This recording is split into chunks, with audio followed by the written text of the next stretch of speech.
Hello, everyone, and welcome to our new series of conversations on all things about air quality. Today, I am joined by none other than Gideon Rubin. He is the CEO and co-founder of IAQ by Sensables. IAQ by Sensables is an air quality monitor, indoor air quality monitoring device that measures more than 20 indoor air pollutants. And Gideon has a diverse background in the worlds of data, technology. He's an entrepreneur. I'll actually let you introduce yourself, Gideon, before I steal your thunder. But I think the point of this conversation is really to get into a little more about your company and why you started IAQ, what it does, and probably importantly, or more important than anything, why does this matter? Why is indoor air quality a thing that we should care about? So with that in mind, why don't you start by telling us a little bit about yourself and give us a quick intro? Yeah, sure. I'm Gideon Rubin. I'm an entrepreneur. I've started and built multiple companies for myself and for others. And as I've gotten, as I've advanced in my career, a lot of these companies really focused on leveraging data and data science to find some sort of insight, and then building software around that to essentially leverage that into some sort of valuable tool or service. And really with IAQ, it came from the fact that I've been focusing, as well as my co-founder Josh, we've been focusing more on these solutions that really impact people's well-being, I would say. We want to make a larger impact in people's lives. When we were younger, we had a lot of tools related to business, sort of very behind the scenes products. And we used machine learning in order to sort of get outsized rewards or returns for our customers. And now we really wanted to look at indoor air quality. I mean, I have a personal stake in indoor air quality, in that I had a few medical incidents when I was younger. It's a series of collapsed lungs and other things. You can read more about my story on the website and learn more about kind of what happened to me. But essentially, it's made me much more aware of breathing than I would say the average person. And when you talk about breathing, you're talking about oftentimes indoor air, because people spend more than 90% of their time indoors. And when they're indoors, you take 20,000 breaths a day. So you're inserting a lot of things into your lungs, into your body through the air you breathe. And so this is a very important thing to many people, not just people like me that might have certain medical reasons why it's even more valuable. But essentially, you need to know more about this air that you're breathing, the same way you drink purified water or you do other things to keep yourself healthy. You really need to focus on your indoor air quality. Well, it's clear just hearing you talk about it that you really care about this. So why don't we start with a very basic question? And I'd like to ask, when you say indoor air quality, what exactly does that mean? Yeah, so what we're really talking about is when you're inside a building or your home, when you're not outside, for if you keep it that simple, there is air around you and you're breathing this air. When you're talking about the quality of the air, you're talking about things like particulates in the air. So how much material is in the air that's not just oxygen, if you will, or there's things like carbon dioxide that occur all the time as you breathe. And so these things are in the air, and at high concentrations, they can cause serious health conditions as well as mild health conditions, things like headaches, nausea, some lack of energy, things like this. It could be your indoor air quality. And when you talk about the quality itself, you're really referring to how much is in the air, particulates and other matter that probably shouldn't be. There's a lot of things, VOCs, off-gassing, that happens, everything from your carpet to your paints in your house, your furniture, things like this impact the air quality. So the air you breathe actually has these things in it, and then it gets into your body. So you mentioned particulate matter and VOCs. What are what are some of the most important or most common factors that affect or impact the average person's indoor air quality? Well, some of it's regionally based. So things like the East Coast of the United States, you have to worry more about things like radon. And that's naturally occurring, comes up through the ground. it's the number 2 leading cause of lung cancer in America. And, from the CDC, according to the research I've seen, it's about 20,000 cases a year in America can be attributed to radon. So that's a serious impact for many, many people. And then there's other things like wildfires that have an impact. So in the Northwest, there's oftentimes more wildfires. Nowadays in the Northeast, we're getting the smoke from Canada blowing into the United States. So that's something definitely to be aware of. That can greatly impact your the air quality in your home. Other things like, are you near industrial sites?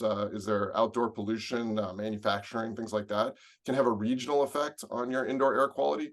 But then there's other things in your home, like I mentioned earlier, furniture and other materials that cause these sort of negative impacts that you need to be aware of. And it's VOCs, volatile organic compounds. So these are things that degrade off carpets and other things. And so those you definitely need to be tracking in your home for your home health. You mentioned wildfires. I live on the West Coast. You live on the West Coast. Both of us know very well wildfires and how every season, every summer, there tends to be some threat of smoke and other particulate matter in the atmosphere from wildfires. What though overall? I mean, that's just one kind of regional issue. How big of a problem overall would you say indoor air quality is for most people in the U.S.? So oftentimes lower income areas have a greater incidence of poor indoor air quality, again, because of things like manufacturing facilities near them or petrochemical plants. It's just neighborhoods that haven't had as much investment in infrastructure or are closer to industrial manufacturing can often have poor indoor air quality. So that's definitely something to consider, depending on where even in your own city or region you live can have an impact. But in addition to that, about 100,000 people a year go to the hospital in the U.S. from carbon monoxide poisoning. So that's a pretty serious situation. And when you look at emergency services and people in that profession, they know and understand that this is a serious problem because they deal with it pretty consistently. So I would say, most people have something in their indoor air that they should really take into account, whether it's carbon monoxide, carbon dioxide, particulates, VOCs, or other things in their, or radon, other things in their home. It's something to really be aware of. And what's interesting about it is it's something that's very serious, but can be very easily dealt with oftentimes. So as long as you don't, you're not next to the forest fire, there are ways that you can kind of mitigate the impacts. And so knowing and understanding what's in your air allows you to take action. You mentioned a couple different impacts on health. Curious if you can go into a little more detail. How does indoor air quality affect our health, generally speaking?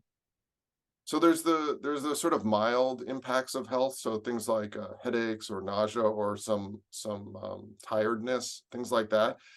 It's been shown by the CDC that poor indoor air quality, even a little bit worse than what you should be breathing, can have significant impacts on your well-being and your life.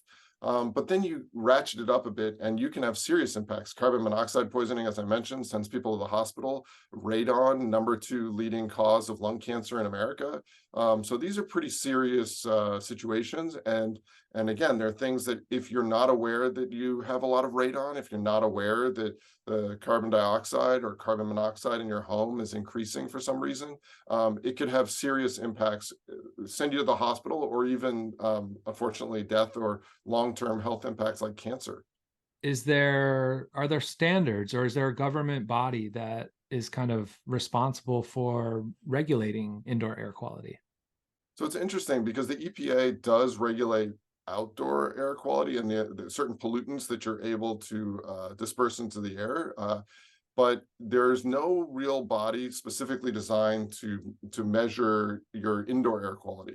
The US EPA has an indoor environments division that provides guidance on and programs and support for indoor air quality. They're really focused on developing standards and to help educate the community. There's other federal departments that contribute resources towards indoor air quality monitoring, measurement, and standards, because they're really looking for you to have a healthy infrastructure, and healthy housing, and if you're talking about government programs to build housing, they have to keep certain standards in consideration. So you're talking about things like HUD, you're talking about the CDC, you're talking about OSHA, and again, it's more guidance than true regulations that you would see to keep it within certain ranges or something like that.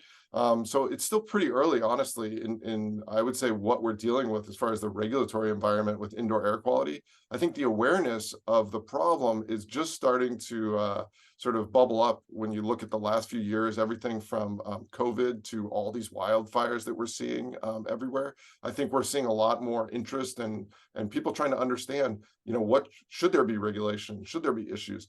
Not only that, you have LEED standards. So you have environmental building standards that you would think would be to our benefit as humans living in these buildings or working in these buildings. But what has happened, or what historically happened, was these buildings became more and more sealed for things like loss of heat or loss of cooling, right? So when you're talking about trying to keep it efficient, a building like this, oftentimes that means sealing off any leaks for air coming in or out. Well, if you have VOCs in that building, if you have other things in the air in that building, now you're sealing humans in with those things.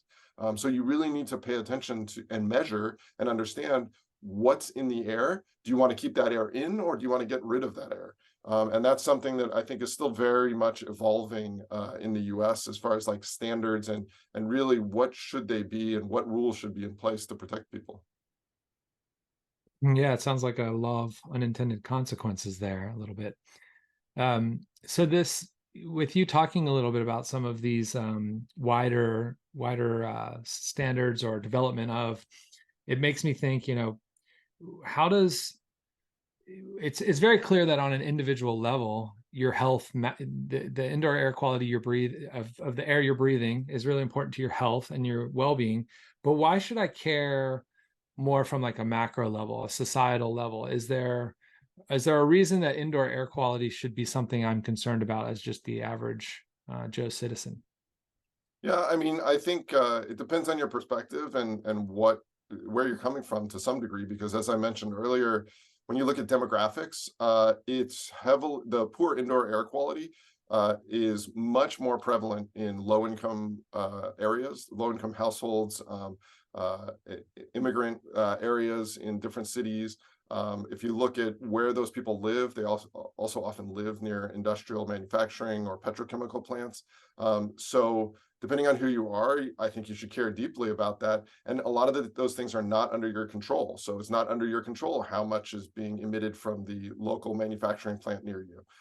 It's not under your control if all of a sudden, a warehouse and trucking facility goes up in your neighborhood, and now there's a lot more trucks going through your highway nearby, or things like that that cause particulate matter and other things that impact your indoor health.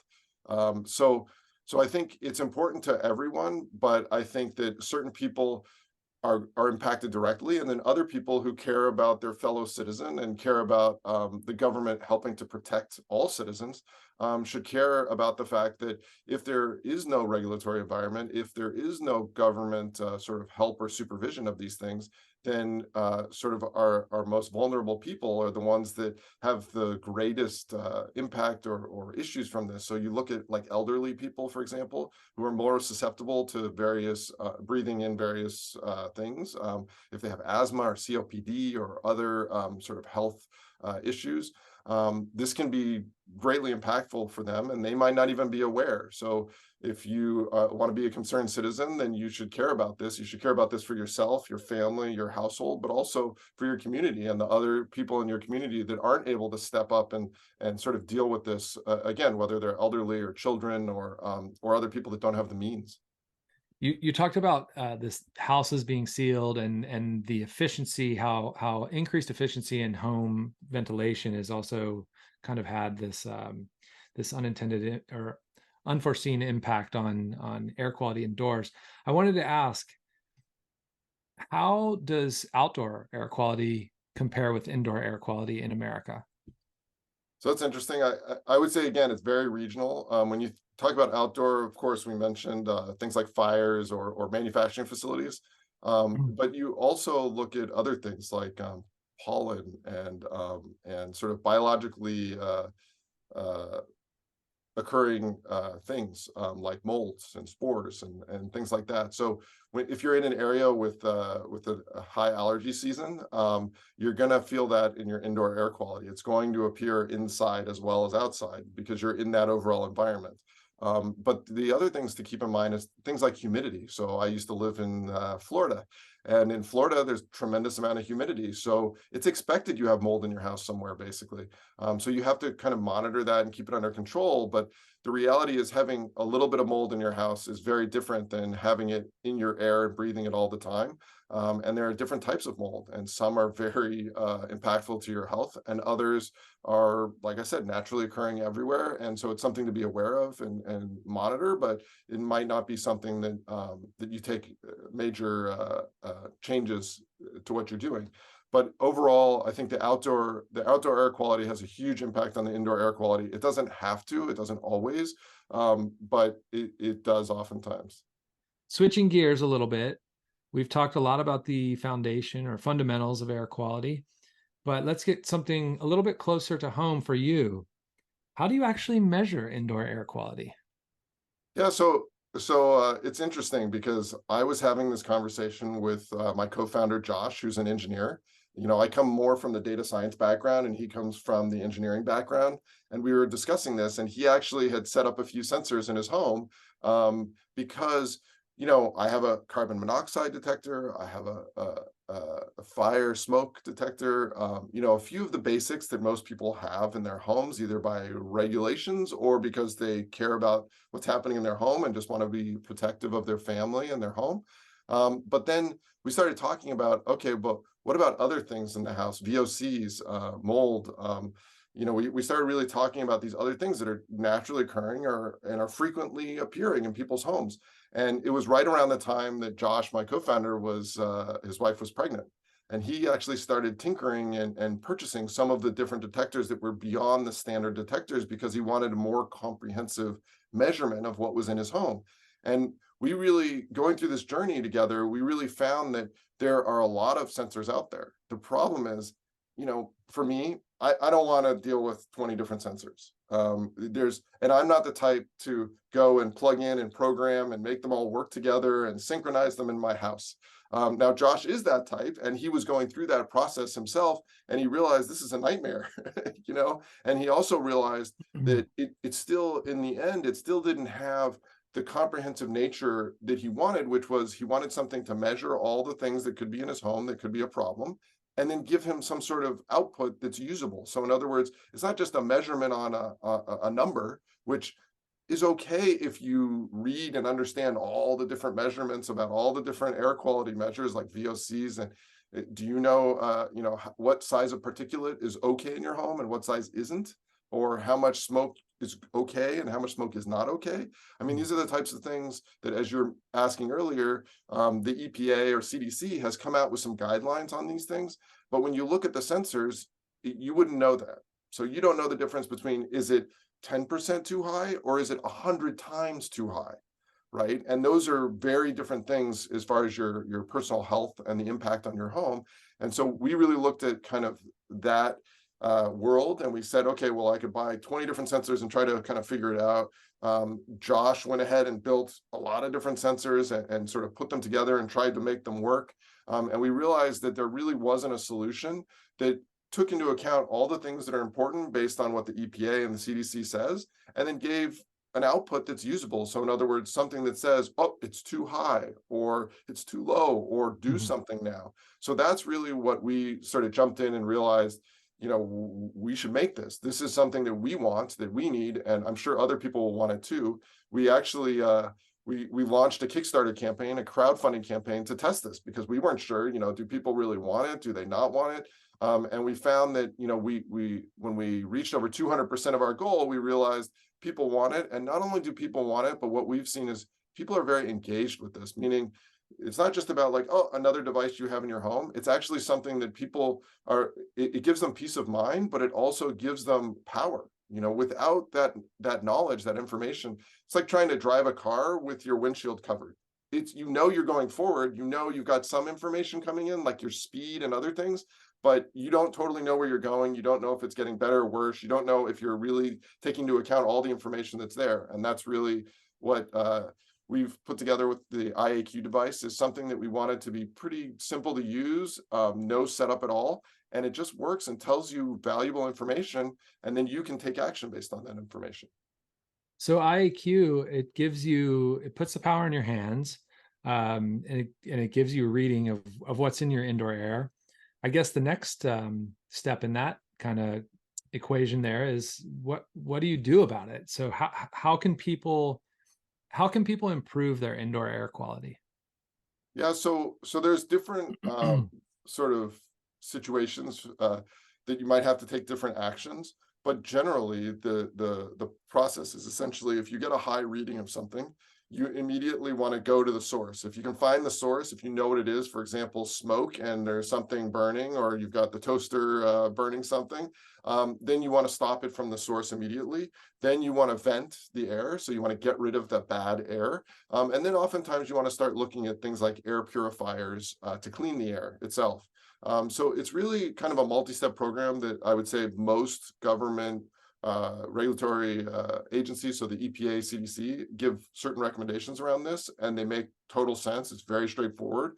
But if you look at other things like mold, it might not be as simple. So mold, once you start to find it in your home, oftentimes it's better to get a professional to test what type of mold it is. As I was mentioning earlier, some molds are more dangerous than other molds. So you probably want an expert to come in and test the mold once you know it's present. And then you want to do some sort of remediation efforts, which, depending on the mold, there's different sort of pathways to that, but you want to get rid of the mold essentially.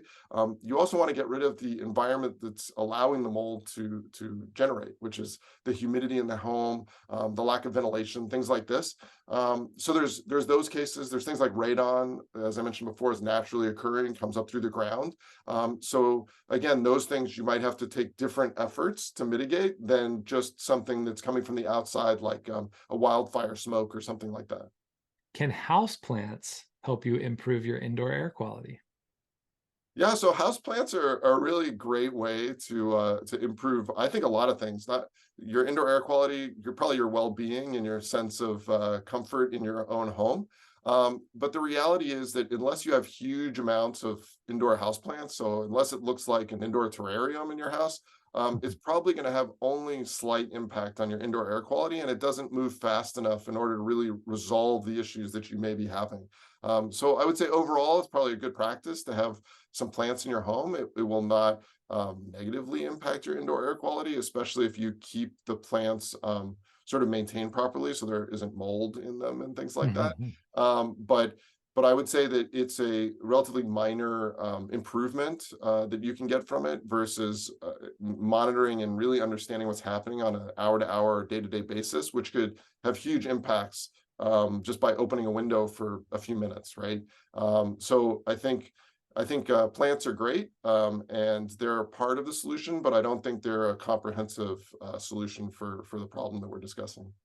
Something you've touched on here and there through this conversation has been the different types of pollutants.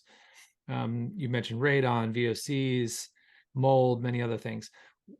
I guess to get a little more granular on that, what are the actual sources of those pollutants in most cases? What are the things, especially with respect to common household items or stuff that you might have lying around, that people should be aware of or should be thinking about as potential culprits for creating indoor air pollution? So oftentimes you can smell these things, right? So we're talking about when you get new carpet, you can smell that there's a strong odor in your house. So it's off-gassing, and there are VOCs in that carpet. It's severe when you first get it. It's greatly reduced over time, but it's something you should be aware of. And depending on your overall environment and your furniture and other things, it can be a contributing factor to poor indoor air quality. So there it paints as well. I'm in California, so we have laws around no VOC paints, but other places in America have low VOC or VOC paints, which they do have particulate matter that gets into the air that's harmful to your health. And then you look at other things, as we mentioned earlier, wildfire smoke on the outside, there are a lot of different impacts, mold, pollens, things like that that come from seasonality can often be a big factor there, depending on again where you live. I always remember renting an Airbnb in Oregon, not too far from where you are, and opened the door. It was right on the ocean, beautiful. Opened the door, and the smell was so strong because it had shag carpet. It had Mm. dehumidifiers, but they weren't doing enough. So you've got things like mold and all sorts of things going on in that house. And you knew it right when you walked in, but you don't know what the impact for your health is until you start measuring. But then there are other things, everything from cooking your stovetop, if you have a gas stove, just having a fully sealed home with not a lot of ventilation and maybe a lot of people in your home can cause high levels of carbon dioxide and other things. There are rules and regulations in each state around the venting in our garages because our cars, as you pull them into the garage, if it's not an electric car, it can cause problems with carbon monoxide and other things. So there's a lot of different sort of sources. There are also things like cleaning products. We think we're helping ourselves and keeping a healthy household, which we are, but some cleaning products have VOCs and other things that are in them that are not good for your health. So it's better to vent the air, open the window, turn on your air purifier, do things like this while you clean your home. So there's a lot of different inputs to poor indoor air quality that are just from your home itself, never mind the things outside, as we mentioned before, that are impacting your indoor air quality. The assumption through this conversation is we've been really talking about human health, but what about pets? Do pets also suffer from the negative effects of poor indoor air quality? Yeah, they definitely do. Some of us know this because we have cats and dogs who have allergies and they've gone to the vet and the vet has told them, give the dog medication or do certain things to keep the allergies at bay. So allergens for sure, pets sneeze and cough the same way humans do. So that can be something that we maybe have experienced or seen before. The other things that we don't see as much are these other contaminants that may be in your house that may be causing your dog or cat or other pet to be lethargic or not, not feel so well. Some of these types of things, as we know, it's pretty clear when your dog eats something that they should know that they throw it up. But oftentimes they're behaving certain ways because of the impact of the poor indoor air quality. If they're being left at home all day and everything's sealed, for you as a human, you may come home and just automatically open the window or do certain things because you feel like you need a breath of fresh air. Well, your pet can't do these things. So it's really important to keep an eye on, the environment you're leaving them in. That's one of the things we thought about when you look at the IAQ device. We always wanted to make sure that you could monitor your air quality from anywhere. So it works on your phone. There's no setup, and you can easily see, you're at work, you want to see how your pet is doing at home. You can easily see what the indoor air quality is at home. And if you go beyond humans, if you go beyond pets, who they have this issue of not being able to tell you if there are issues with their indoor air or if they're experiencing certain symptoms, but people as well. So if you think about the elderly or your children, they're not always able to express the issues that they're having or the things they feel, or they might not notice or realize that they're very tired or have headaches every day or have a feeling of nausea, anxiety, things like this can be caused by indoor air quality. And these are the types of things that if you aren't monitoring, you don't know why these things are happening, or you just think that's the way it is. I feel tired every day in the afternoon, but in fact, it's because the carbon dioxide is accumulating in your home. There are things like this that could impact your day-to-day health. And it's not just about pets, it's about other people, again, vulnerable populations that might not be able to express what they're going through, but it can be directly impacted by their indoor air health. Okay, so I have just one last question for you. And I think we've covered a lot of the answer already, but if you would be so kind as tell me, why should someone consider buying an indoor air quality monitor? What are the main benefits or main reasons for doing so? So when you look at, from the scientific perspective, you know, or even the business or management perspective, they say what gets measured can be moved. So what you move, you can actually improve, and measurement of your indoor air is really the first step to taking control of your indoor environment. We do all these things to be healthy all the time. We exercise and go to the doctor, hopefully, and buy certain products, organic products, things like this. When in fact you're breathing a huge amount, 20,000 times a day. You're breathing and you're bringing in these things that could be toxic to your body. So I think understanding what's happening is really the first step, and that comes from measuring your indoor air quality. And without that, you really don't have a starting point to see, is this something that I need to deal with? If you start measuring and you realize it's pretty good all the time, you may only need to know when there's something bad happening, when there is a gas leak, when there is, when there are fires outside, when there are things happening in your environment that make a big change, then you need to know. But in other areas of the country, you need to know all the time. So some of it's government regulated because of that. So radon is a good example. You need to know what your radon levels are. Now, they don't change as frequently as some other things. So you're not talking about usually a change every hour, a few hours, but you do need to measure over periods of time in order to create and maintain a safe and healthy environment for your family and your household. Because again, the impacts of radon are very serious on your health. So you don't want to sort of ignore that. And just getting one sensor for radon, it can solve the radon problem, but what about the other issues? What about carbon monoxide? What about carbon dioxide, VOCs, all these other things? So once you're taking that step of measuring, you should really be taking the step of measuring all of these pollutants to make sure you're covered and you have a healthy indoor air environment versus just picking and choosing individual things to measure. It's helpful, but it also gets very complex very fast. And that's why we created IAQ, was to make it really simple and straightforward so that we're really measuring all the things that the EPA says you should be measuring for. And then we're giving the information in a way that tells you, is this good or bad, based on what the CDC, NIH, these other entities that have a lot of research and information about the direct impacts to your personal health.